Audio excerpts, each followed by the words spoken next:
Fear and greed. These two things are driving the economy, the markets, and of course, human psychology altogether. Now, I wanted to show you today, number one, the big dilemma that's happening right here and now. The second thing is how central banks will react to it. And then the third is what will happen as a result of all the activities, what they're doing, the money printing, the stimulus measures, and pulling back on that.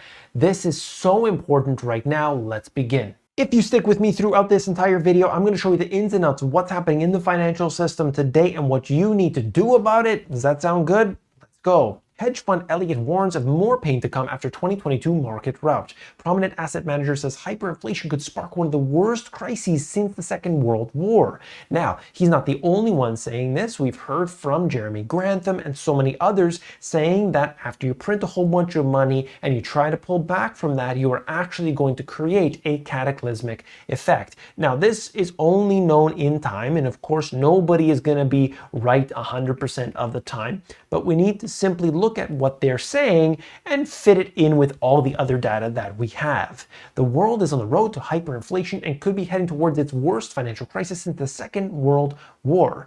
And this is coming from somebody who is one of the world's biggest and most influential hedge funds. An extraordinary set of financial extremes that has come as the era of cheap money draws to a close has been made possible, a set of outcomes that would be at or beyond the boundaries of the entire post-World War II period. Investors should not assume that they have seen everything just because they have experienced financial crises such as the 1970s bear market and oil price shock, the 1987 market crash, the dot-com bust, or the 2008 financial crisis. So he's saying that what we're seeing today is a very different beast. And in that aspect, I completely agree because they've never done what they've done today. Now we have something about the Federal Reserve, and I thought it was really important to quote Jerome Powell because you're going to hear it from him and how this is going to impact us in the coming days, weeks, and months. There's no sense that inflation is coming down. A table of 12-month readings on consumer price gains shows that there's really no pattern, that we're exactly where we were a year ago. So obviously, if they see inflation not coming down, while they might slow the pace of their increases, they're not going to start cutting interest rates. That's what he's trying to hint at here. Everybody's waiting for the Federal Reserve to cut interest rates and to stop their quantitative tightening policy, which, by the way, for those new to the channel, essentially what they're doing is tightening on their monetary policy. They were pumping out cash. They were actually reducing interest rates or keeping them low. They were buying mortgage-backed securities. They were buying treasuries, US debt.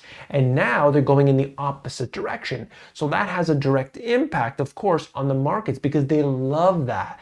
The Federal Reserve is the one saying they're basically acting like a crutch to the system. And now that crutch has been knocked out. What happens? Of course, you topple over. Here we have more.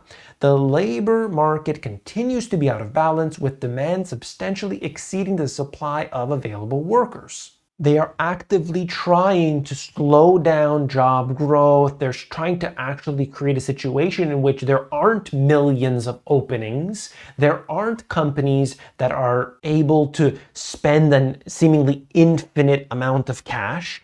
And that's starting to happen.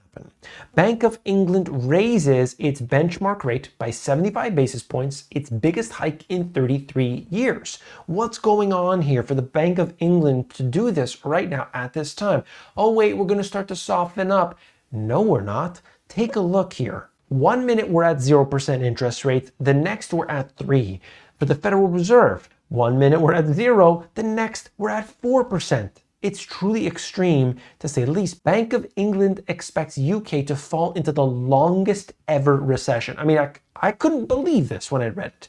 When do you ever hear central bankers or people in government saying something like this? I mean, it's so shocking to me. The Bank of England said that the UK would face a very challenging 2-year slump with unemployment nearly doubling by 2025. They warned of a tough road ahead for UK households, but said that it had to act forcefully now or that things would be worse later on. You see, they have to increase interest rates. They have to slow all of this money printing inflation nonsense that they've done down now today, or we're going to be in trouble tomorrow. That's very key. I understand that. And in fact, I want to note here what they're doing, their activities. Yes, this is going to create problems, but unless you take the medicine, you're going to incur some bigger problems down the road. That's just the way it works. I mean, that's reality. But if you don't want to play in reality, well, then you're going to be really, you're going to be feeling the pain, to say the least. In addition to that, they believe that UK's GDP is projected to decline by about 0.75% over the second half of 2022. So we'll see when the numbers come out and what they're willing to admit. I just think it's interesting to say the least because we've been expecting this for so long. And then we look at a more extreme circumstance with Turkey's inflation topping 85% as Erdogan continues to rule out interest rate hikes. This is just wild, okay, to say the least, because usually you got inflation, you increase interest rates, but not in Turkey. Here we have it, earnings recession. S&P 500 is already in an earnings recession without the energy sector. The energy sector has really lifted the entire market when you see it from this way. I mean, come on, you're looking at Amazon, you're looking at Meta and Facebook, all these different big tech companies which were leading the charge all throughout the years prior. And then something changed. Now we're seeing it today, the most extreme change, to say the least. How did we get this far in such a short period? Why?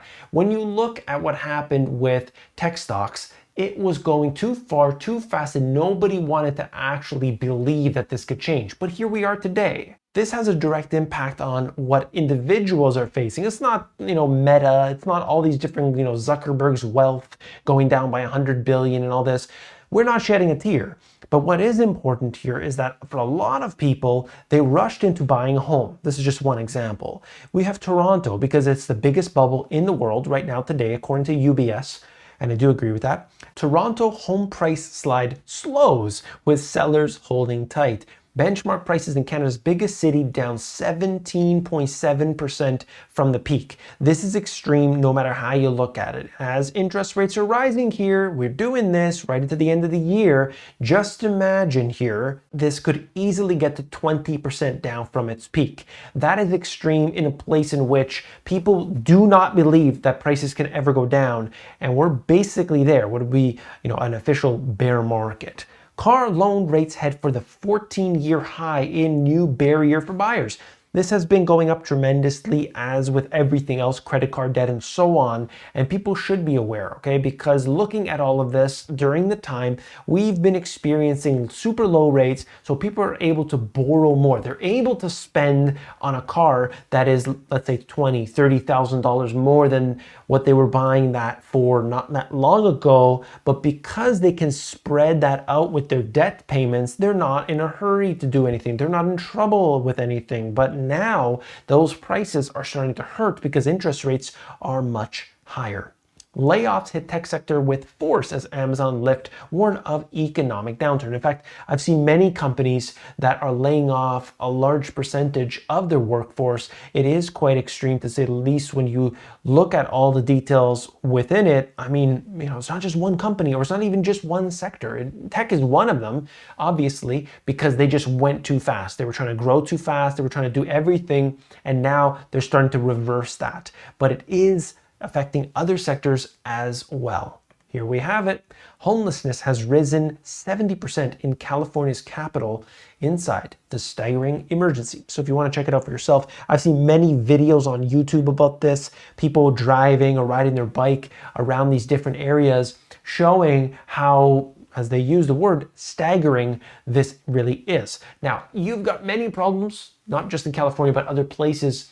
And what I want to say quite simply is that when you increase the prosperity, you increase the chances of people being able to actually get somewhere. How do we increase prosperity? Well, number one, we have to actually stop the policies that got us here in the first place. If you're going to go out and hand billions and trillions of dollars to all these multinational conglomerates, corporations, massive corporations, you're going to run into a problem, okay? Because the people who actually need the funding, the people who need support, the people who need training and all these different things, they're not going to get it. So you're going to continue to decrease prosperity. When there is a generally prosperous environment, you don't have crime, you don't have as much homelessness and poverty and so on.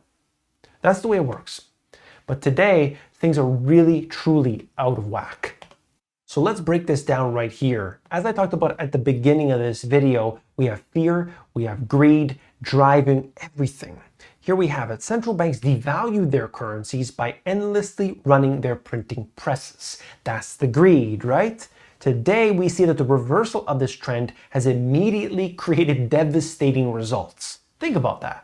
Beginning of this year, oh no, we're not going to increase interest rates. It's not going to happen. 75 basis points. Oh no, that's never going to happen. No, another 75. No, that's never going to happen. Pivots coming. Here we are. Okay. Look at this. There must be failures of bad companies or the economic detox will not happen. I quoted Economic Detox in my first book, basically just trying to highlight the system needs to have that cleanse. Have you ever done a juice fast? Have you ever done a water fast or maybe a fruit fast, single like a mono fruit fast, where your body just gets a chance to just go back and just get rid of all that. But it doesn't feel very good when you're doing it. That's what the economy needs. That's what the financial system needs right now. It doesn't get a chance to do that. Didn't get a chance in 2008, and my goodness, it didn't get a chance to do that in 2020. That was the only dip. Since 2008, 2009, all the way through 2020 was the only dip. People say buy the dip. There hasn't been any dips. That was just it, just a little blip, if you want to think of it like that. We need a true detox. Be mindful of your exposure to risk assets as they will likely be turbulent in the weeks ahead. If the Fed is still increasing their interest rates, things are still going to be wacky. Okay, so you need to pay attention to that if you have a lot of exposure to different types of risk assets. Take the skills that you have right now, the things that you do, that you have right now, and try to monetize them. Use that income and invest in what holds value. That's so important, right? Because if you've got a skill today, you could be bringing in cash with it. That can be done on the side. That could be done in a more passive way as well. I want to talk more about this. This is part of the 2 pillars, as I have right here, the pillars of prosperity, partly self-sufficiency. You can go one way or you can go the other. You can try to go very self-sufficient where you're basically living off grid, or you can go the different direction and try to bring in much more income, or you can kind of combine the two. This is important right now more than ever before. Hey, let me ask you, did you find this video informative? Right down there, you got to hit that subscribe, so I'll see you tomorrow.